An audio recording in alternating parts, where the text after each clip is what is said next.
जिला बाग से मैं नुमाइंदा था, लेकिन सदनोती को छोड़ के बाकी यानी कि 9 रुकनी कमेटी बनी, मुज़ाकराती कमेटी। मुख्तलिफ अदारों ने इसमें रोल अदा किया। मैं उनका शुक्रिया अदा करता हूँ, वज़ीर आज़म पाकिस्तान का शुक्रिया अदा करता हूँ कि उन्होंने वफाकी वुज़रा पे एक कमेटी को पूरे अख्तियारात दे के भेजा। वो यहाँ पे आए, 12 घंटे हमारे मुज़ाकरात चलते रहे।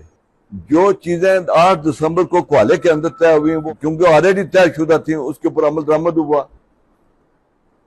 फिर उसके बाद हमारे तकरीबन 8 से 10 जो मेन मुतालबे थे, गवर्नमेंट का बड़े से बड़ा बजट भी हो, वो फौरी तौर पर उसके ऊपर ना गवर्नमेंट नोटिफिकेशन कर सकती है और ना वो, लेकिन जो हाल तलब मामला थे उनमें से 100% हमारी अचीवमेंट हो गई थी जो अवामी मुफाद के मुतल्लिक़ थी। मैं 100% जो मामला तय हो गए थे, मैं जाती हैसियत में मैं उनके साथ खड़ा हो गया था। मैं उससे मुतमईन भी था, और मैं बल्कि जब ये हमारे साथी निकले मैं बहुत जज्बात में था, और मैं ये प्रेस कॉन्फ्रेंस करने चाह रहा था कि आखिरकार जो इज्तिमाई तौर पर अवामी मुफादात की जो बात हो गई है, तो फिर ये 2 पॉइंट्स के ऊपर हमारा डेड लॉक नहीं होना चाहिए था।